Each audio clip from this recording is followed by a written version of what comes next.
네, 안녕하세요. 저는 19년 차 편집자 강윤정입니다. 평일에는 출판사 문학동네에서 한국문학, 도서를 편집하고 있고요. 주말에는 책과 관련된 영상을 편집해서 편집자 K라는 유튜브 채널에 업로드하고 있습니다. 반갑습니다. 꾸준히 들러주시는 분들이 많은 게 저는 사실 제일 큰 기쁨인 것 같아요. 제 채널은 이제 애독자인 분이 운영하는 채널들과 좀 다르게 책이 만들어지는 과정에 집중하는 면이 있거든요. 그리고 작가분들의 인터뷰라든가 아니면 이런 서점에 들러서 책을 직접 고르는 장면을 보여준다거나 책을 조금 더 입체적으로 사랑할 수 있는 방법을 보여드리고자 하는 것이 주 목적이라서 그런 부분을 좋아하시는 분들이 계속 와주시는 것 같아요. 2019년 1월에 오픈했습니다. 5, 6년 됐죠? 네, 너무 놀랍지만 제가 유튜브 시작하고 점점 더 느끼는 것은 독자분들이 저도 직장인인 거잖아요. 물론 책과 관련된 일을 하지만 같은 직장인, 같은 세대 그런 누군가 평범한 사람의 책 추천이라고 하더라도 그 사람에게 내가 신뢰가 있다 하면은 그 신뢰를 기반으로 해서 책 추천을 받고 그 다음 책을 읽고 그런 식으로 이어간다는 것, 그게 좀 신기했었어요. 제가 책을 좋아하던 어린 시절하고 좀 달라졌다고 느끼는 것은 그때만 해도 약간 탑다운 방식, 그러니까 어떤 권위가 있는 사람들의 추천을 통해서 책을 읽는다거나 소위 명사라고 불리는 사람들의 책 추천에 의존하거나 의지하는 경향이 조금 더 많았었어요. 이제 그때는 채널의 특성도 아무래도 한계가 있다 보니까 그랬을 텐데요. 영향력이 수직적이기보다는 조금 더 수평적으로 바뀌지 않았나? 그 생각이 들더라고요.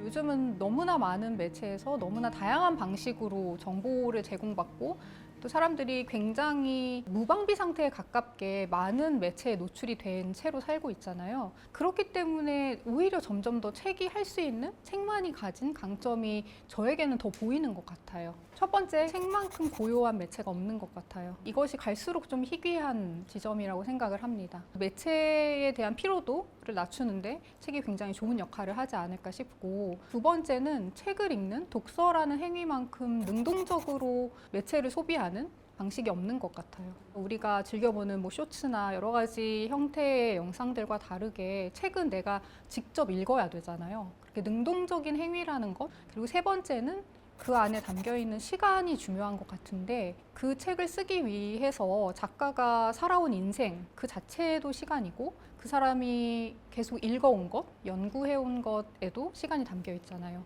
근데 그런 시간성이 한 권의 책에 담겨 있다는 게 저는 이제 책을 만드는 일을 오래 하면서도 새삼 놀랄 때가 있습니다. 그리고 좀 가볍게 얘기하자면 굉장히 간편한 거, 충전이 필요 없고 아무 때나 아무 데서나 편히 볼 수 있고 소리가 나지 않으니까 방해하지도 않고 그런 간편한 매체라는 점도 책이 가진 좋은 점이 아닐까라고 생각을 합니다. 너무 편하다. 처음 유튜브를 열어야겠다고 생각했을 때는 원래 개인적으로 기록하는 걸 좀 좋아하는 성향이 있었어요. 그래서 유튜브 이전에는 뭐 블로그라든가 여러 가지 이제 플랫폼을 갈아탔을 뿐이지 기록하는 일은 아주 어려서부터 해왔었거든요. 그렇게 매체를 바꿔가면서 책에 대해서 이야기를 하는 이유는 사실은 책이 필수품이 아니기 때문이거든요. 그러니까 책은 생필품이 아니기 때문에 우리가 없어도 살 수가 있어요. 그 책이 필요해지려면 보여야 된다는 거.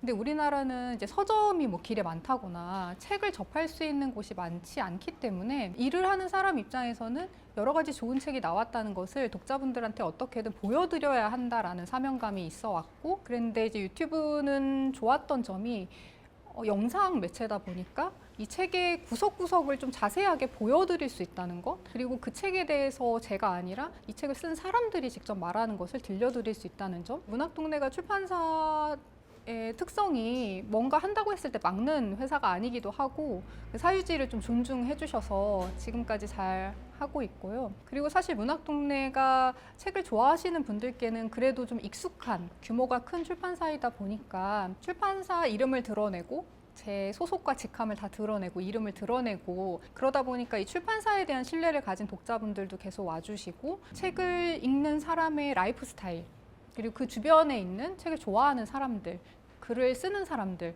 계속 노출을 해야겠다. 제가 같이 작업을 하는 작가님들을 모시기도 저는 아무래도 쉬운 편이니까 모셔서 이야기를 듣는다거나, 그리고 제가 일상적으로 하는 일이 새로 나온 좋은 책들을 훑어보는 일이거든요. 독자분들은 그 모든 신간 도서를 다 살펴보실 수 없으니까 제가 대신 살펴보고 그 중에 좋은 것을 골랐습니다 하고 이제 보여드리는 그런 컨텐츠 위주로 꾸려올 수 있었던 것 같아요. 제 채널에서 가장 꾸준히 인기가 많은 코너는 신간 추천해드리는 영상이에요. 너무 많은 책들이 쏟아져 나오고 챙겨봐야 하는 콘텐츠가 너무 많은 시대이다 보니까 이 일을 전문적으로 하는 누군가가 그 중에 엄선한 몇 권이다 라고 보여주는 것을 믿을 수 있겠는데? 라고 생각하시는 것 같아서. 그리고 또 하나 좋아하시는 콘텐츠는 서점 사용법이라고 해서 오프라인 서점에 책을 좋아하는 혹은 책과 관련된 일을 하는 게스트를 모셔서 1시간 동안 책을 자유롭게 고르시게 하는, 그리고 제가 이제 결제해드리는 그 코너를 보시면서 독자분들이 오프라인 책방에서 책을 고르는 행위, 그 경험 자체를 좀 새롭게 발견하시는 것 같고, 그리고 나도 내 생일에 저런 거 해봐야겠다라거나 실제로 해봤다라거나 하는 후기들이 좀 많은 콘텐츠인 게 서점 사용법 이 코너인 것 같아요. 그리고 SNS가 아무래도 영향력이 크다 보니까 내가 산 예쁜 책, 내가 고른 책을 사진 찍고 올리고 하는 그 행위를 통해서 내 정체성을 보여주는 일이 너무 일상적이잖아요. 그런 도구 중에 하나로 책을 활용하시는 독자분들도 점점 많아지는 것 같고. 한자 호명이 됐을 때 그 문학동네 유튜브의 영상이 매우 화제가 되었잖아요. 저희 브랜딩 부문의 마케터 분들이에요. 그러니까 저희는 문학출판사이다 보니까 매년 노벨문학상 발표하는 날은 담당자들이 전부 야근을 하거든요. 그게 이제 한국 시각으로 오후 8시 발표이다 보니까 전부 야근을 하면서 수상 소식을 기다려요. 그때도 여느 해와 다르지 않게 기다리고 있었고, 반응을 독자분들한테 보여드리려고 여기저기 이제 카메라를 설치했죠. 근데 이때 맹점이 관련된 마케팅팀, 뭐 디자인팀, 그리고 편집부 중에서는 해외문학팀에 이제 카메라가 설치가 되어 있었던 거예요. 늘 해외문학 작가들의 수상 소식을 알리는 일을 해왔으니까. 그랬는데 올해는 한국의 작가가 수상을 하여서 좀 정신없어 보일 정도로 이게 진짜 실화인가? 이게 현실인가? 하는 반응이 나왔던 것 같아요. 그때 저는 퇴근해서 산책을 하다가 저도 이제 문학 편집자이다 보니까 매년 실시간으로 방송을 보기는 해요. 그래서 한 5분쯤 남았을 때 산책길 옆에 있는 벤치에 앉아서 이제 실시간 그 스트리밍을 켜서 보고 있었거든요. 그게 먼저 스웨덴어로 발표가 되고 영어로 발표가 되는데 스웨덴어를 못 알아듣지만 한강과 한국이라는 단어는 알아들을 수가 있었고, 순간 멈칫하고 그 다음에 이어지는 영어 그 발표를 들었는데 너무 이제 당황했죠. 일단 당황하고 믿기지 않고 소리 지르고, 그러다가 살짝 정적이 흐른 뒤에 나 출근해야 되나?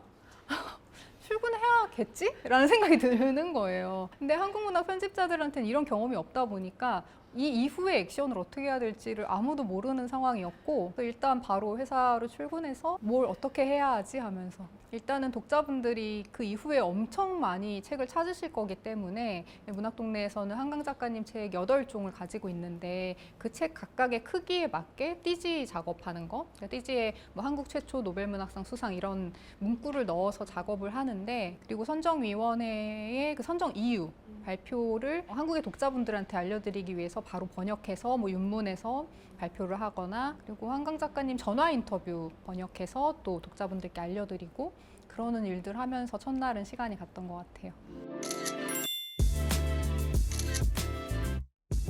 너무 영광스러운 출장이었죠. 노벨 위크라고 한 주간 전체의 행사가 매일매일 있더라고요. 스웨덴 스톡홀름의 연례 행사 중에 가장 큰 행사인 것으로 보였고, 시상식 당일에는 여성은 이브닝 드레스에 남성은 연미복이 아니면 안 되고, 가방 크기라든가 이런 것들까지 되게 세세히 드레스 코드가 있었거든요. 한국에서는 사실 굉장히 낯선 문화이니까 뭐 긴장도 되고 뭐 설레기도 하고, 그 스웨덴의 국민들이 그날 다 모여서 다 정장을 입고 그 만찬 생중계를 보면서 가정에서 식사하는 게 전통이라고 하더라고요. 그것을 보면서 각각 가정에서 성장을 하고 자기가 좋은 옷을 입고 식사를 하는 그런 풍습이 있을 정도로 스웨덴의 굉장히 큰 행사이고 사실 저희한테는 그게 좀 먼 문화지만 노벨상이라는 것은 정말 누구나 아는 상이잖아요. 그 의미가 굉장히 크죠. 그래서 한국 최초로 노벨문학상을 수상한 것이고 아시아 여성 최초로 한강 작가님이 수상한 것이기도 하여서 한강 작가님의 편집자로서 게스트로 초대받아서 간 것 자체가 좀 영예로운 일이기도 했고 전 세계의 한강 작가님 편집자들이 초대받아서 왔어요. 한 20명 정도 같이 이야기 나눌 수 있는 자리가 있었는데 되게 좀 으쓱하더라고요. 그 같은 일을 하는 편집자들끼리의 유대감도 좋았고 나는 작가님 책 모국어로 읽어 하는 그 으쓱함이 있었어서 처음 느껴보는 프라이드였죠. 그런 것은.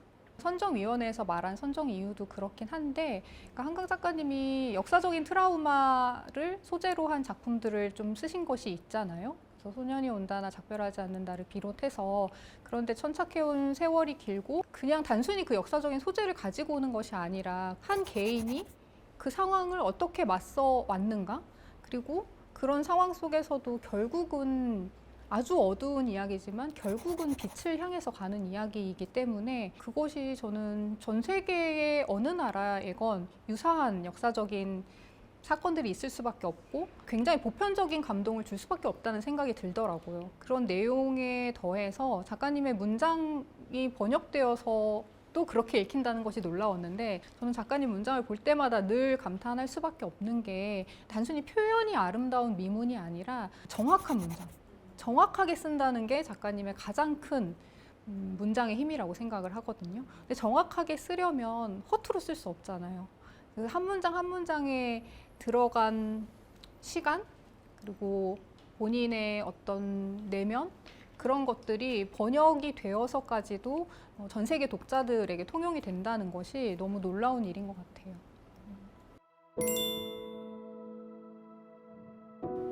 되게 묘하게 2024년에 일련의 일들이 있었잖아요. 그 어떤 순서의 오묘함에 대해서 생각을 하게 돼요. 작가님이 10월에 수상을 해서 그 시기에 집중적으로 한강 작가님의 소년이 온다 혹은 작별하지 않는다 같은 장편 소설을 많은 분들이 읽으셨단 말이에요. 근데 그로부터 딱 몇 달 뒤에 이제 한국의 계엄이 있었고 근데 이 책을 읽은 독자에게 계엄과 읽지 않은 독자에게 계엄은 또 다른 느낌을 줄 수밖에 없을 텐데 그 순서의 묘함이 느껴졌고 그러고 나서 며칠 뒤에 한강 작가님이 그 스웨덴의 노벨 강연에서 그 질문들을 저희한테 던지셨잖아요. 그 기묘함이 잊혀지지 않을 것 같아요. 정말로. 예언자다. 정말 너무 그랬죠. 스웨덴에서도 다들 저한테 한국 어떡하냐고 막 정말 수치사할 뻔. 그쵸. 그리고 스웨덴에서 문학상 수상자를 모시고 매년 하는 낭독회가 있는데 스웨덴의 문학평론가가 그 질문을 하더라고요. 그래서 한국의 계엄 사태가 너무 끔찍하지 않냐. 이런 책을 쓴 작가가 노벨 문학상을 받은 이때에 뭐 이런 질문을 하기도 했었는데 작가님도 그때 그 얘기를 하시더라고요. 물론 상황이 좋은 건 아니지만 거기에 그렇게 많은 젊은 청년들이 쏟아져서 나오고 응원봉 들고 응원하고 그 자체는 너무 놀라운 변화잖아요. 광주 사태 때와는 완전히 다른 길로 가지 않을까 우리가 이제 그런 말씀을 하셨었어요. 문학이 어떻게 바꿀 수 있나, 무언가를 바꿀 수 있나, 어떻게 바꿀 수 있나를 가장 잘 보여주는 책이지 않을까 싶어요. 현 시대에 지금 이 책이 필요해. 그런 지점에서 저는 또 편집자분들의 어떤 공이 있지 않나. 또 좀 그렇게 생각해 주시면 너무 감사하죠. 저희가 어떤 책을 편집할 때 3가지 질문을 꼭 하거든요. 왜 이 책이어야 하는가? 왜 지금 출간해야 하나? 그리고 이 책이 누구에게 필요한 책인가? 그러다 보니까 결국은 지금 사회의 고민이 뭔가, 지금 독자들은 어떤 책을 필요로 하는가를 가장 많이 생각하는 사람일 수밖에 없고 그런 이야기를 작가들과 가장 많이 나누는 사람일 수밖에 없기 때문에 물론 원고를 쓰는 것은 작가이지만 한 권의 책으로 만들어지기까지에는 정말 많은 사람들의 노력 혹은 고민들이 담길 수밖에 없죠. 저 책은 제 선배가 편집하긴 했지만 문학동네에서 출간이 되었고 또 읽혔고 했기 때문에 말씀을 드리자면 소년이 온다나 작별하지 않는다나 모두 작가님이 어떤 특정한 역사적 사건을 써야겠다라고 미리 기획한 책은 아니었어요. 워낙 30년간 자기답게 계속 써온 작가이다 보니까 그 새로운 작품을 쓸 때 또 굉장히 신중할 수밖에 없고 뭘 써야겠다라고 마음 먹기 이전에 이런저런 이제 뭐랄까 초고 작업을 작가들이 하잖아요. 이게 어디로 갈지 사실은 모르고 시작되는 이야기들이 많거든요. 근데 또 작가님께서 뭐 제주를 써야겠다라고 결국에 가닿았던 것은 뭐 의미가 있겠죠. 아무래도 소년이 온다를 쓴 이후의 작업이기도 하기 때문이기도 할 거고, 이런 실제 있었던 사건을 소설로서 쓰는 것의 가치라든가 의미라든가가 작가에게도 분명히 남다르게 다가왔던 것 같아요. 작별하지 않는다도 사실은 작가님이 겨울 3부작이라고 해서 겨울을 테마로 한 단편소설 3편을 묶어야겠다라고 10년 전에 생각을 하셨었어요.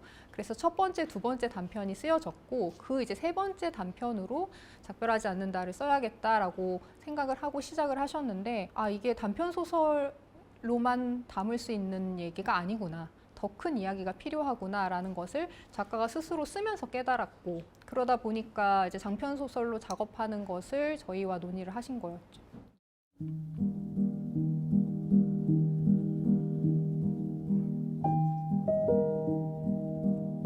책을 선정할 때 어떤 기준으로 선정할까에 대한 고민이 굉장히 많이 됐어요. 책 추천이라는 게 사실은 제가 늘 하는 일이지만 하면서도 늘 어려운 게 그 사람의 삶의 배경이라든가 뭐 취향이라든가 책을 얼마나 읽어왔는가 등등이 고루 작용할 수밖에 없기 때문이거든요. 그래서 이번에 추천할 때도 여러 가지를 고려했는데, 첫 번째로는 문장이 좋은 책, 그리고 두 번째로는 내가 이 글쓴이를 신뢰할 수 있는가, 이 작가가 고유의 스타일을 가지고 자기만의 감수성이 있는 작가인가, 그것을 좀 살펴보았고요. 세 번째로는 애서가가 아니더라도, 그러니까 이 책을 내가 내 부모님께 선물할 수 있을까, 내 조카에게도 읽어보라고 할 수 있을까, 조금 폭넓게 보편적인 감동을 줄 수 있는 책이면 좋겠다라는 생각을 했습니다. 그리고 마지막으로 한 번 읽고 끝나는 게 아니라 내 곁에 두고 다시 꺼내볼 만한 책일까? 아, 정말 그렇다라고 확신이 드는 책을 고르게 되었습니다.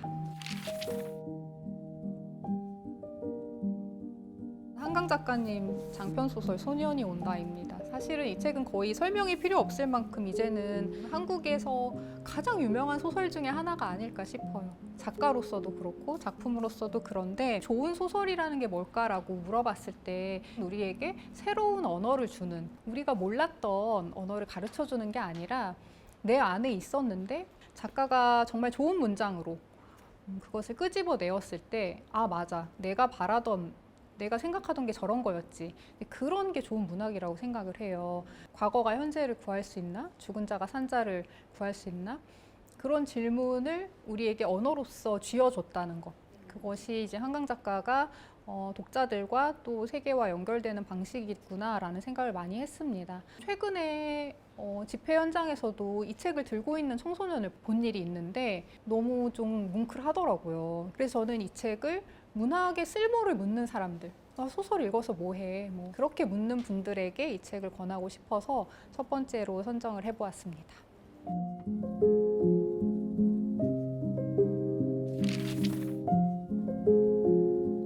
일단 저는 이 제목이 너무 좋아요. 슬픈 세상에 기쁜 말.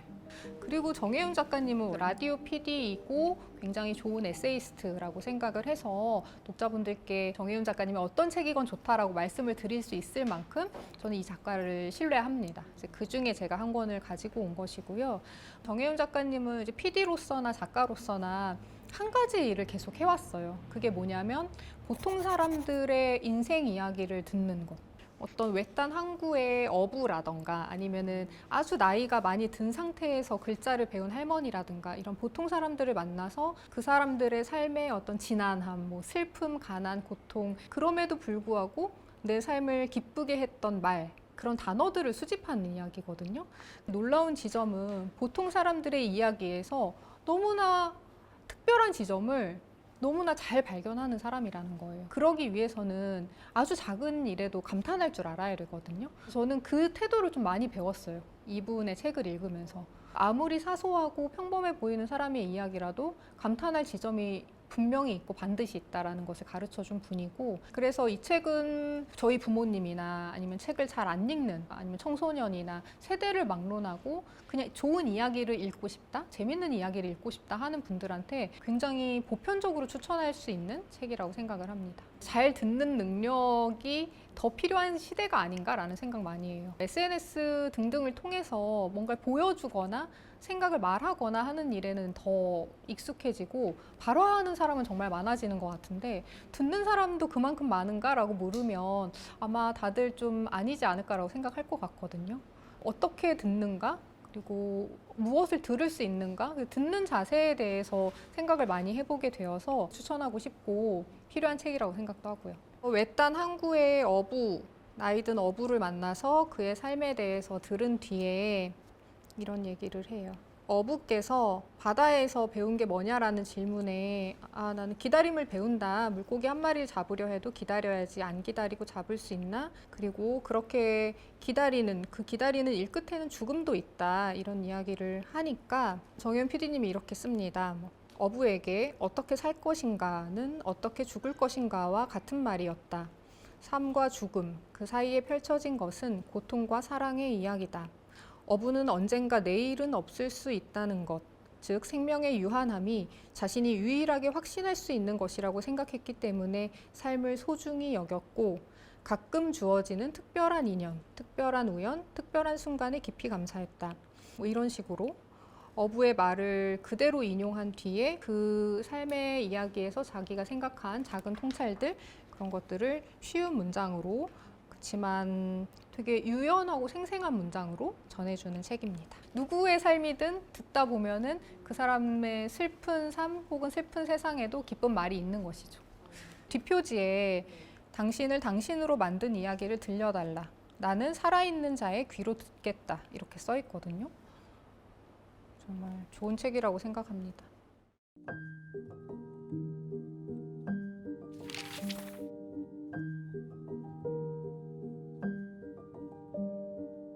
이 책 참 예쁘죠. 한정원 작가님의 시와 산책이라는 책입니다. 한정원 작가님은 원래 수도자가 되려고 했었대요. 근데 그렇게 되지는 못했다라는 이야기를 하면서 이 책을 담담하게 자기 일상을 담은 책인데 혼자 사는 여성의 일상을 책을 통해서 읽는다는 것이 주는 의미도 있는 것 같아요. 1인분의 나만의 삶을 꾸려가는 누군가의 이야기를 찬찬히 따라가다 보면은 지금 이 시대에 가장 많은 게 1인 가구잖아요.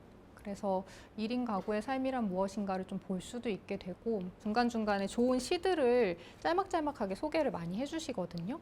그래서 평소에 시라는 장르에 좀 문턱이 높다고 생각하시는 분들도 이 사람의 일상 이야기를 쭉 따라가다가 중간에 살짝 만나는 시가 너무 매력있다 이렇게 느끼시는 분들도 많을 것 같아서 이 책을 가지고 왔고 저는 이 책을 읽으면서 정말 많이 울었는데 책이 슬퍼서가 아니라 깨끗하고 아름다워서예요. 그렇게 눈물 나는 책은 흔치 않거든요. 그래서 굉장히 심파나 슬프고 자극적인 이야기로 울릴 수는 있지만 이 깨끗하고 맑은 기운에 내가 감동을 받아서 눈물을 흘리는 게 흔치 않아서 저뿐만이 아니라 많은 분들이 너무 울면서 봤다 얘기를 많이 하세요. 그렇게 울고 나면은 마음도 되게 개운해지는 느낌도 들고 좀 겸허하게 살아보고 싶다. 한 번 더 잘 살아보고 싶다. 그런 마음을 주는 책이라서 요즘 너무 지친다 하는 분들에게 권하고 싶습니다. 얼마나 많은 불운이 우리를 숨어 기다리는지 짐작도 하지 못하고 그저 책으로 겪는 불행만으로 몸을 떨었던 20살의 우리. 정말 모든 것들은 하룻밤 사이에 왔다. 나는 옥상에서 가난하고 다정한 이웃들에게 했던 고백과는 멀리 살았다. 시를 썼던 시간의 배의 배수만큼 시를 쓰지 않고 흘려보냈다. 그동안 시 선생님은 작고하셨고 나는 선생님께 받은 기대를 갚고 싶었던 마음을 쓸쓸하게 접었다. 그럼에도 안성의 추운 단칸방에서 곱은 손에 입김을 불어가며 시를 읽고 썼던 나를 종종 떠올렸다. 그 기억은 망가진 방문이 그랬던 것처럼 완전히 닫히지 않고 덜컹거렸다. 이거보다 더 좋은 제목이 많은데 이 부분이 딱 보이네요. 한 군데만 더 읽어볼게요. 네. 온 마음을 다해 오느라고 늙었구나. 한정원 작가님이 고른 시의 한 구절인데요. 세사르 바예호의 여름의 한 구절이었고 이어서 이렇게 씁니다. 내가 귀하게 여기는 한 구절이다. 노인을 경외하는 것은 내가 힘겨워하는 내 앞의 남은 시간을 그는 다 살아냈기 때문이다. 늙음은 버젓하지 못한 것이 아니라 마음을 다한 결과일 뿐이라 여기기 때문이다. 열차가 완전히 정지하기 전에 그러하듯 흔들림 없이 잘 멈추기 위해서 늙어가는 사람은 서행하고 있다. 그날 노인의 뒤에 서서 그에게는 위로로서 나에게는 격려로서 저 식구를 읊조렸다. 노인에게는 멈추는 힘이, 나에게는 나아가는 힘이 필요하다. 그래서 나는 노인의 등을 바라보고 노인은 호수의 가슴을 바라본다. 한정원 작가님의 글을 읽으면 되게 잔잔하고 맑은 호수가 떠오르거든요. 근데 사실 그 호수 안에는 깊고 어둡고 무거운 것들이 다 바닥에 가라앉아 있잖아요. 그렇게 가라앉히는 과정 끝에 맑아진 사람? 그런 풍경이 떠올라서 덩달아 기분도 좀 맑아지고 그런 책입니다.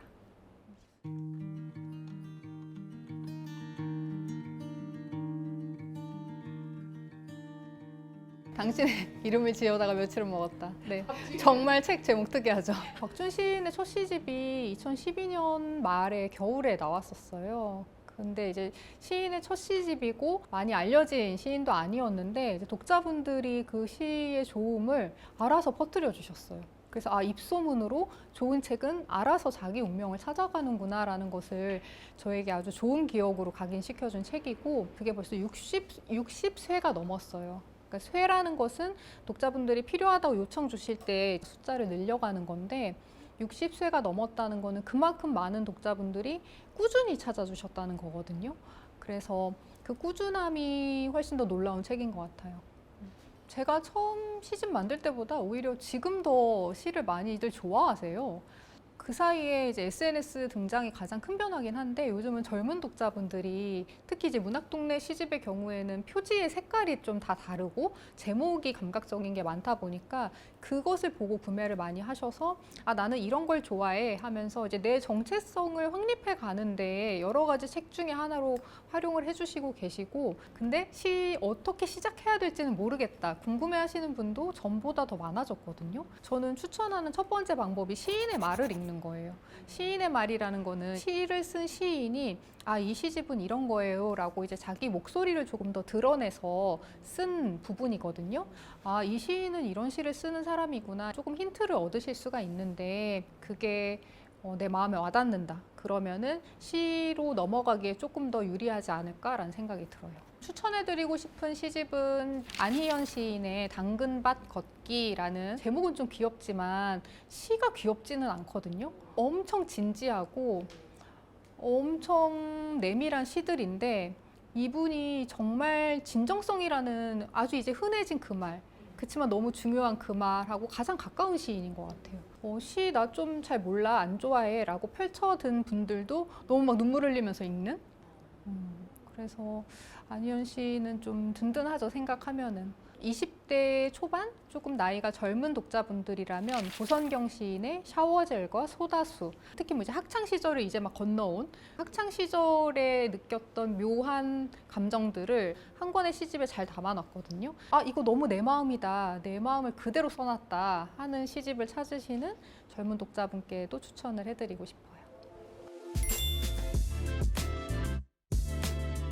책을 읽은 경험이 많지는 않다. 근데 책에 관심이 있다 하시는 분들은 대형 서점에 가셔서 이제 원하는 분야, 뭐 소설이면 소설 이런 분야에 가서 쭉 보고 그냥 내 마음이 끌리는 제목과 표지의 책을 찾는 게 1번인 것 같아요. 그냥 그 끌림이라는 게 뭐 내 주관적인 건데 라고 생각하실 수 있지만 그렇지 않은 게 편집자들이 책 한 권을 만들 때 이 책을 어떤 독자분들이 좋아할까라고 가상의 독자를 그리고 일을 해요. 그래서 이런 독자분들은 이런 제목과 표지를 좋아하겠지 그걸 늘 염두에 두고 만들기 때문에 근데 왠지 저 제목과 저 표지가 끌리는데 하면 그게 데이터상 맞을 확률이 높다라고 생각하셔도 됩니다. 그래서 내 마음에 드는 책들을 좀 고르신 다음에 앞에 그냥 한 페이지만 읽어보셔도 됩니다. 한 페이지만 읽어봤을 때 이 다음 페이지가 궁금하다 하면은 구매하셔서 읽어보시면 될 것 같고요. 뭐 책을 뭐 한 달에 한 권, 뭐 두 권 읽는다. 조금씩 내 취향이 생기고 있다 하는 분들에게는 이제 저같이 책을 업으로 삼는 사람 혹은 책을 읽는 것을 정말 너무너무 좋아하는 애독자분들 이런 사람들을 요즘은 발견하기가 굉장히 쉬운 구조거든요. SNS에 뭐 해시태그로 검색만 해도 나오잖아요. 그래서 내 취향하고 좀 잘 맞는 것 같은 이런 사람들을 팔로우하고 그 사람들은 요즘 무슨 책을 읽나, 어떤 책이 좋은 책인가, 어떤 책이 좀 인상적인가 하는 것들을 그 개인의 취향을 통해서 내가 큐레이션에 도움을 받는 것도 저는 굉장히 좀 쉬우면서 빠른 방법인 것 같아요. 아, 내가 어느 정도 좀 책을 읽고 있다. 근데 조금 더 딥하게 내 취향을 만들고 싶다 하시는 분들께는 저는 눈여겨볼 만한 몇 군데 출판사를 리스트업 하시는 것도 좋다라고 말씀을 드리고 싶거든요. 뭐 문학동네, 뭐 창비, 민음사 이렇게 대형 출판사들에서 다양한 책을 내는 것도 중요하지만 아, 나는 이미 그 책들의 소식은 좀 알아 하시는 분들께는 굉장히 개성이 강하고 자기 목소리가 뚜렷한 작은 출판사들도 눈여겨보시면 좋겠다. 이 책을 출간한 시간의 흐름도 그 중에 하나인데 출간 종수가 많지는 않지만 되게 뚜렷한 자기 색깔이 있는 출판사고 만듦새 자체도 다른 출판사랑은 좀 다르잖아요. 자기 개성을 가진 작은 출판사들, 시간의 흐름뿐만이 아니라 뭐 리시올 같은 출판사도 전 좋아하고 저희 선정위원회도 있으신 돌고래 출판사도 저 굉장히 좋아하거든요. 카테고리를 좀 분명하게 정한 출판사들을 따라가 보는 것도 내 세계를 넓히는데 아주 큰 도움이 되는 것 같아요. 돌고래는 왜? 돌고래요? 돌고래 저는 생태 쪽 관심이 되게 많아가지고 근데 그 생태 쪽 책들이 판매가 항상 보장되는 것은 아니고 그리고 이제 저는 생태 쪽을 관심 있어 하지만 저야말로 어떻게 읽어야지? 라는 생각이 들거든요. 근데 돌고래 출판사가 이제 누가 운영하는지를 알기 때문에 아, 저 선배가 하는 데면 믿을 수 있다 하는 생각이 들었고 실제로 내는 책들을 저는 다 따라 읽고 있는데 한 권도 실망시킨 적이 없어서 그러면 이제 저의 리스트에 돌고래도 이제 적히는 거죠. 여기서 나오는 책은 다 한번 본다 하는. 제가 최근에 관심 있는 것은 좀 뭔가를 덜 하는 거예요. 성장하지 않는 거. 덜 연결되고, 덜 발전하고, 덜 소비하고, 무언가를 더 하는 것에는 굉장히 익숙해져 가고 속도도 게다가 빨라지고 있는데 덜 해나가는 것이 너무 필요하지 않나라는 생각이 점점 더 들어서 뭐 예를 들어 육식을 덜 한다거나 뭐 옷을 사는 걸 덜 한다거나 그냥 그 모든 것을 조금씩 덜 하는 방향으로 한번 생각해 봤으면 좋겠다 우리가. 저는 또 마침 하는 일이 책을 만드는 거니까 제가 삶에서 혹은 사회를 보면서 느끼는 문제의식을 그것에 관해서 잘 써줄 작가를 찾아서 그 작가와 상의를 해서 실제로 책으로 만들 수 있는 게 가장 큰 보람이 되는 일이라서 이런 문제의식을 공유한 작가를 찾아서 그런 내용을 담은 책을 이제 만드는 게 저의 좀 목표죠. 결국 우리에게 필요한 네. 저도 이 질문이 참 너무 큰데 결국은 저 개인이 느끼는 것도 중요하다고 생각을 해서 그냥 그렇게 말씀드리고 싶어요. 지금 필요한 책은 좀 뭔가 덜 하는 사람들에게도 주목하는 책. 뭔가를 덜 하자고 말하는 책, 덜 소비하고 덜 연결되는 거. 특히 요즘 다 연결되어 있잖아요. 실제 뭐 어떤 물질적인 것이든 콘텐츠건 모든 것을 조금 덜 소비하는 것. 자기 자신을 들여다보는 일에 더 집중하는 게 점점 더 필요하지 않나라는 생각이 들고 있습니다.